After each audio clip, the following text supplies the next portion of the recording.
بسم الله الرحمن الرحيم. إني الأستاذ المساعد الدكتور وسام وهاب صاحب الحمادي، أستاذ مادة تقويم الأسنان في كلية طب الأسنان جامعة بابل. My lectures today to my sweated students, developments of occlusion. Development of occlusion is a very important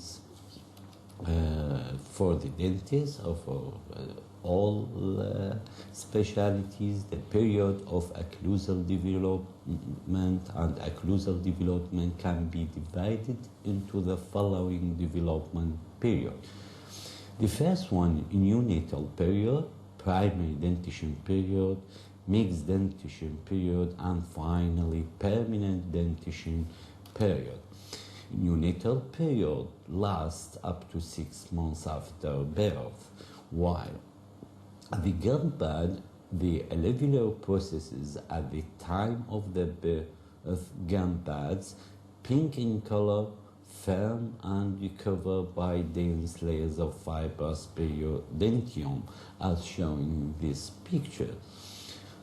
The gum pad soon gets segmented by a groove called a transverse groove, as shown in this picture beside this slide, and each segment is developing in two sides. The pads get divided into labiobuccal and lingual portion by dental groove. The groove between canine and the first molar region circle lateral circles, useful for judging the interarticulation at very early stage. Therefore, lateral circles very important for judging this stage. The upper gum pad is horseshoe shaped and shows gingival groove separate gum pad from the palate. Dental groove starts at the incisive papilla, extend backward to touch the gingival groove in the canine region, and then move laterally to the end of the molar region. And the lateral circles also. These circles are very important and for judging this stage. The lower gum pad is U-shaped and rectangular, characterized by gingival groove, lingual extension of the gum pad, dental groove, and the lateral circles. Relationship of the gum pad. Anterior open bite is seen at the raise, contact only at the molar region, complete or virgin. Class 2 pattern being more prominent. Mandibular is distal to the maxilla, about 2.7 millimeters in the male, while 2.5 in the female. The range of variation in this distal relationship from 0 to 7, from 0 to the accord on the shell in 1938. Mandibular lateral sulci lies posterior to the maxilla. Lateral sulci mandibular functional movement are mainly vertical and too little extend anterior posterior. Lateral movement are absent in this period, and this is a very important point. Neonatal jaw relationship besides bite or jaw relation is not yet seen. Therefore, neonatal jaw relationship cannot be used as a diagnostic for reliable prediction of subsequent occlusion in the primary dentition. Status of dentition at the birth. A precursionally erupted primary teeth, natal and neonatal teeth or natal tooth, a pre-erupted teeth or early infantive teeth, are teeth that erupt during the second or third month after that. A classification by Hebbens in 1997 classified natal tooth into 4 clinical categories: shell-shaped crown, poorly fixed to the alveolar by gingival tissue and absence of a root.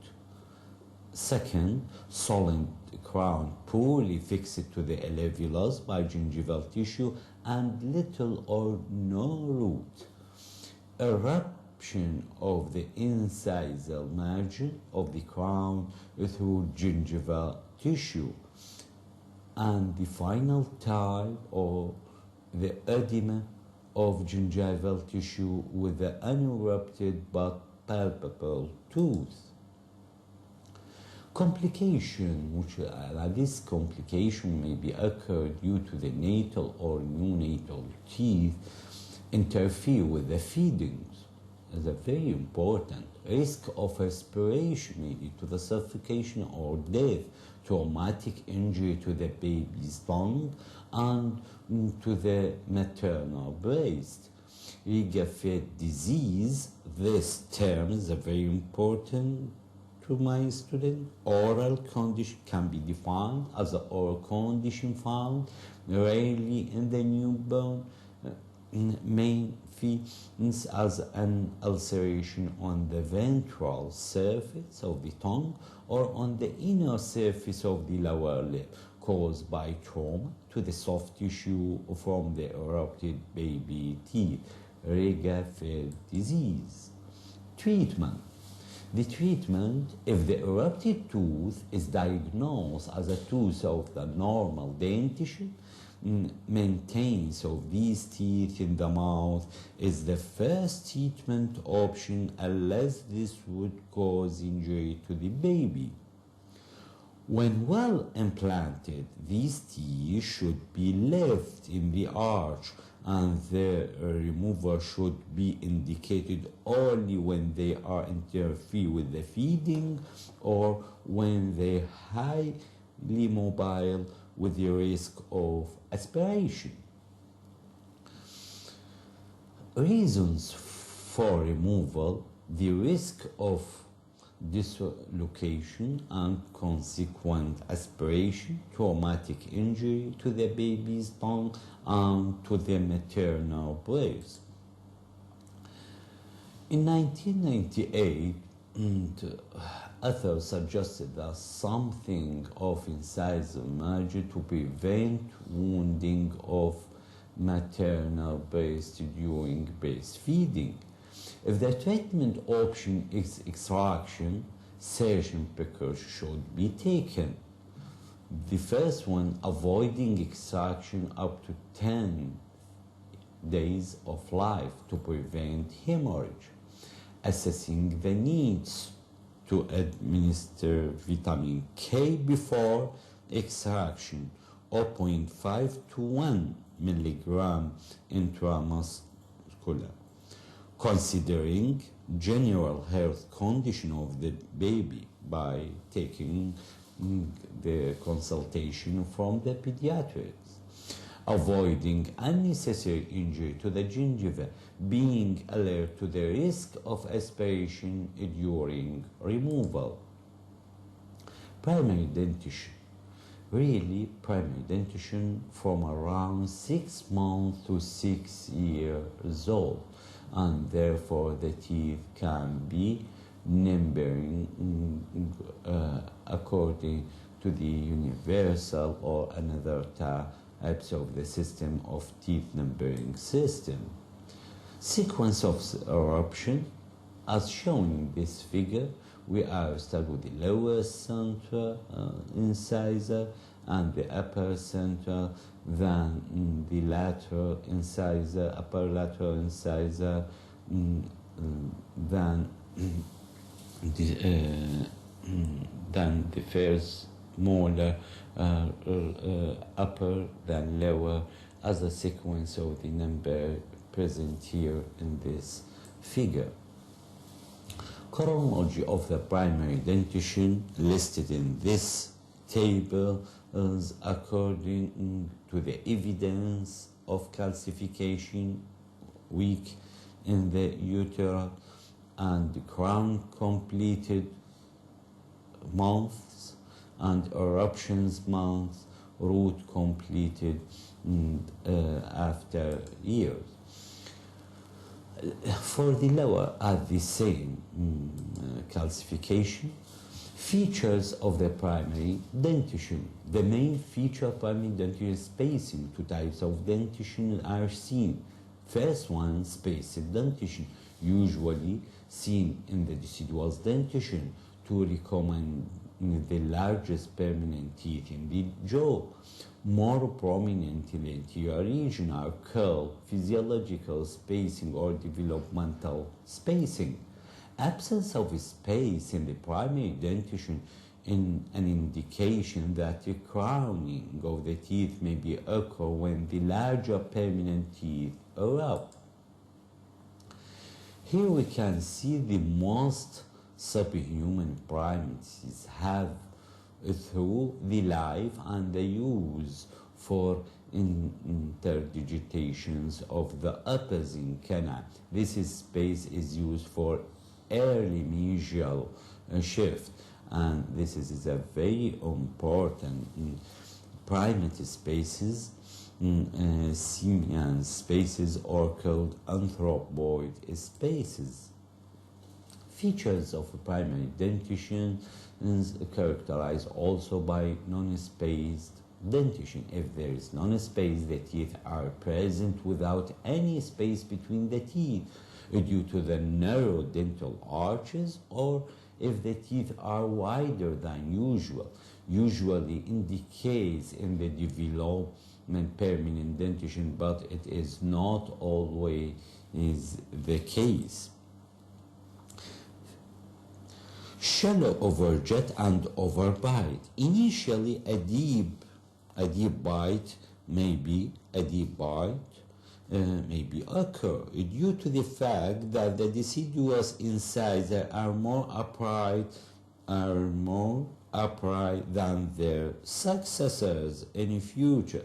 The lower incisal edge within the cingulum area of the maxillary incisor, the deep bite is later reduced by the first one, eruption of deciduous molar. Second, attrition of incisor. Third, by forward movement of the mandible during growth.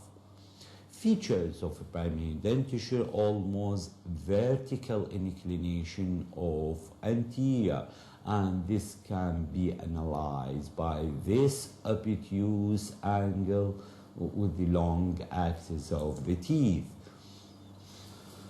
Ovoid arch form. The ovoid arch form, one of the most characteristic features of the deciduous dentitions. Molar relationship. This is very important steps. Very important step, the molar relation between primary dentition can be classified into three types. Straight,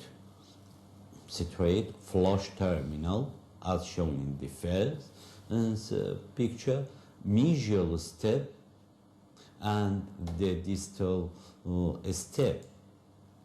Flush terminal plane. If the distal surface of the maxillary and the mandibular deciduous second molar are in the same vertical plane, then it's called flush terminal plane. Normal molar relationship in the primary dentition because the mesiodistal width of the mandibular molar is greater than the mesiodistal width of the maxillary molar. Mesial step, distal surface of the mandibular deciduous second molar is mesial to the distal surface of the maxillary deciduous molar.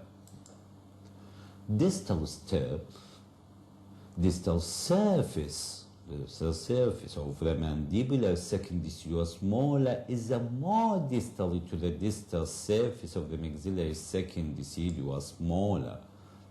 Now, canine relationship. Relationship of maxillary and mandibular deciduous canine is one of the most stable in the primary dentition, calcified as a class 1 as shown in this picture and the class 2 as shown in this picture. Now we talk about the mixed dentition. The mixed dentition occur between the primary dentition and also between the permanent dentition period.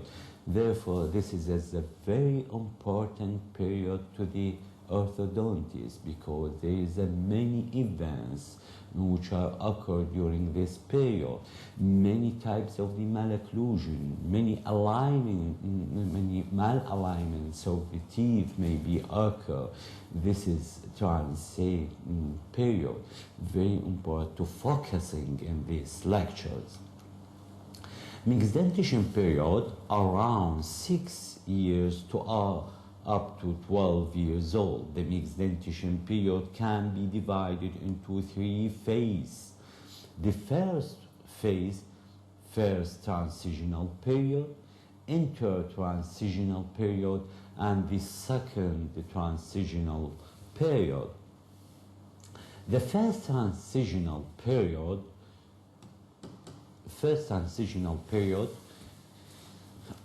can we see the eruption of the first permanent molar. The first permanent molar, the location and the relationship of the first permanent molar depend much upon the distal surface of the upper and the lower second deciduous molar. A transition to class 1 molar relationship, the shift in the lower molar from the flush terminal to class 1 relation can be occur in 2 ways, early shift and late shift. Early shift is occur during the early mixed dentition period. Since this occur early in the mixed dentition is called early shift and can be seen here very clear in this picture. Late shift is occur in the late mixed dentition period and is thus a less period. Here is a very clear between dotted line and continuous line. Leeway space of Nance. Dr. Nance defined the leeway space in 1947. Maxillary 0.9 millimeter per segment equal 1.8 millimeter for arch. In the mandible 1.7 millimeter to segment and equal to 3.4 to the both arch. Although the deciduous posterior segment of the teeth is a larger than permanent segment, is true of anterior segment.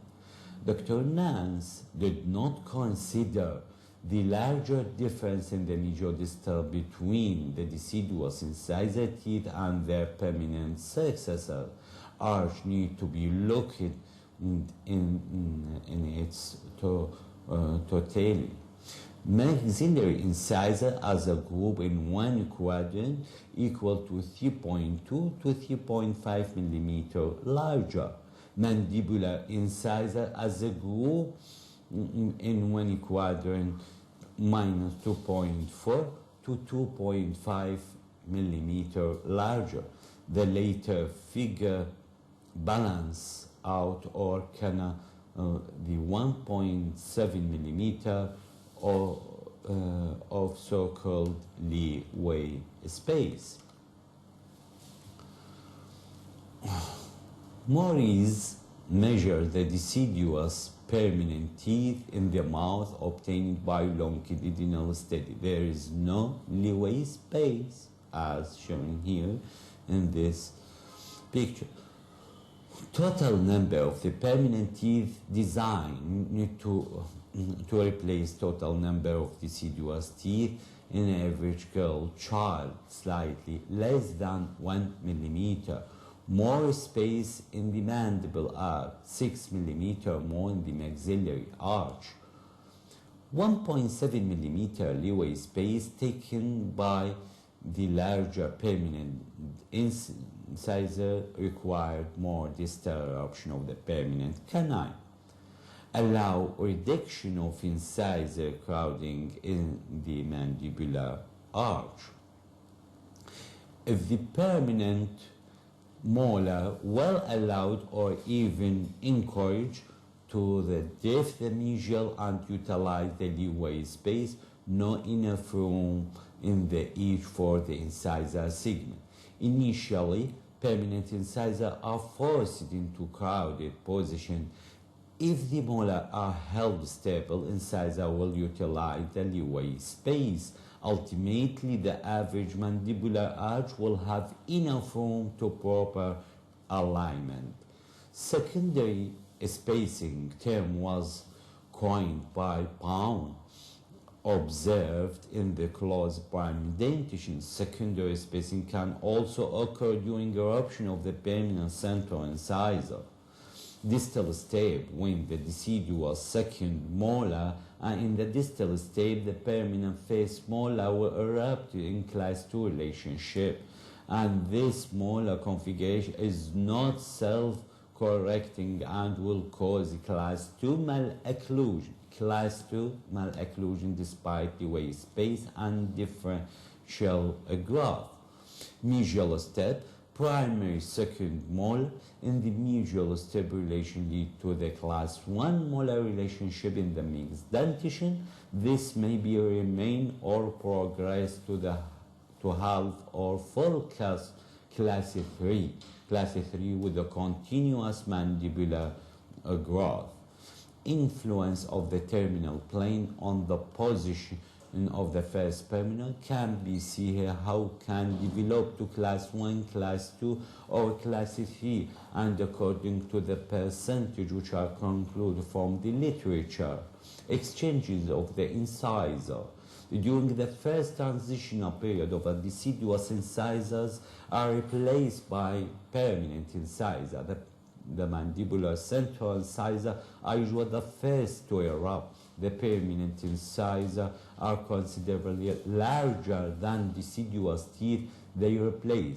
This differences between the amount of the space need to the accommodation of incisor and the amount of space available for this is called incisor liability.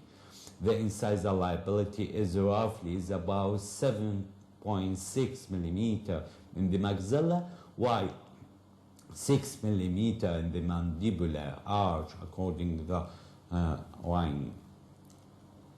Transitional of incisor.